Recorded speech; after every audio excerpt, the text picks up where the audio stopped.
submitted for your approval, an all-consuming entity. A route into another dimension.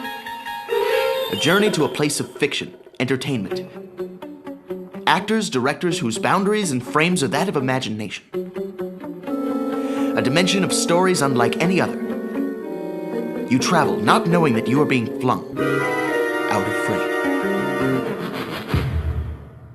Witness, if you will, one man. A writer so dark of mind and bushy of eyebrow.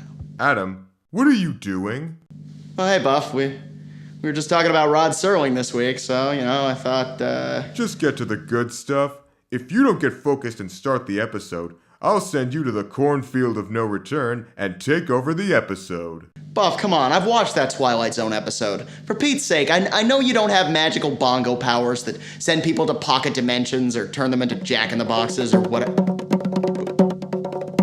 Buff, what are you doing?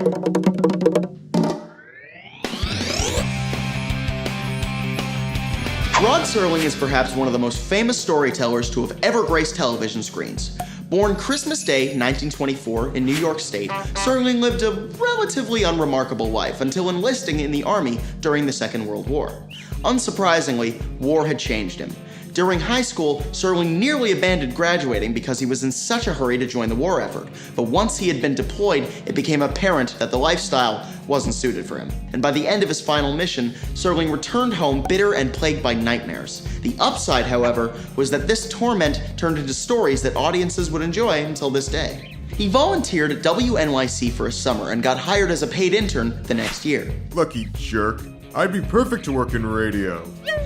Anyway, he'd move on from radio after a few years because he didn't think that the medium was living up to its potential. He'd begin his TV career writing advertisements for important health products. I've seen those commercials. They were for hair loss formula. Buff, hair loss is a serious issue for a lot of people. Serling would keep writing in the evenings after work, and it's reported that while sending manuscripts to publishers, he'd receive over 40 rejection notices. But, like a true writer, he didn't let that stop him. He'd hit his stride when he began writing for the live dramatic anthology shows that were famous at the time. Even critics who complained that the characters were two-dimensional agreed that Serling always brought an emotional truth to his stories. The Kraft Television Theater produced just one of Serling's many scripts in 1955, and it would change the course of his career forever. The more in demand Serling became, the more entangled he became with corporate sponsors, and before long, many of his scripts were being picked apart by sponsors who found controversy in everything he wrote. The man's always trying to keep us artist types down. Yes, but anyway. Fight the power! Right. So anyway, Serling submitted a script to CBS that was so well received, the network gave him permission to go ahead with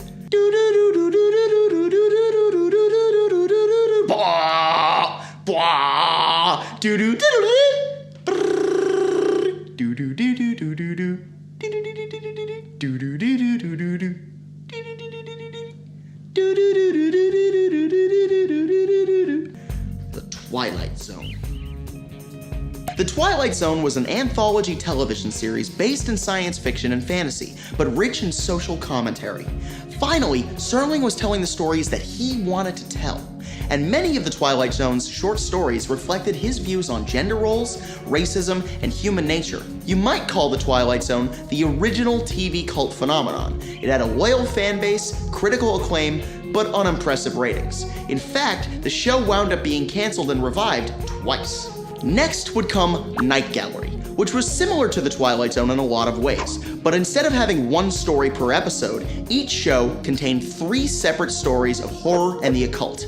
It had some pretty great special effects and makeup, considering it was produced in the late 60s. Toward the end of his career, Serling would return to radio, and his final radio performance would be out of this world, literally because it never actually happened. What? Let me explain. Fantasy Park was a 48-hour-long rock concert aired by almost 200 radio stations, featuring performances by dozens of rock stars, including the Beatles. Listeners from all over the United States searched for the location of the 2-day-long music festival. Fans called radio stations hosting the show demanding directions to Fantasy Park. But the only problem was the show wasn't real. The music was put together using record albums recorded live in concert with extra sound effects added to make it sound convincing. Sounds groovy. Uh-huh. Serling's career just about covers every aspect of media production. Writing, producing, directing, acting. Rod Serling was the original quadruple threat. And by the time of his death, he'd have won countless Emmys and Golden Globes.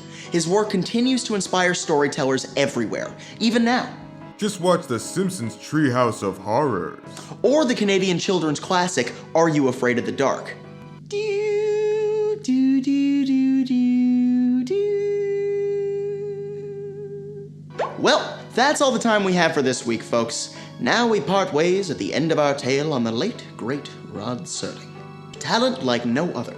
Mr. Serling's stories are eternal, and his influence is far-reaching. Celebrated and remembered by Out of Frame. Good night. Adam, aren't you forgetting something? Way to ruin my dramatic ending, Buff. Oh, get over it. What's this week's trivia question?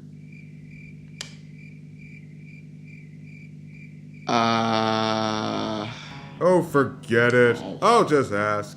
And because I can, I've got 2 questions for this week.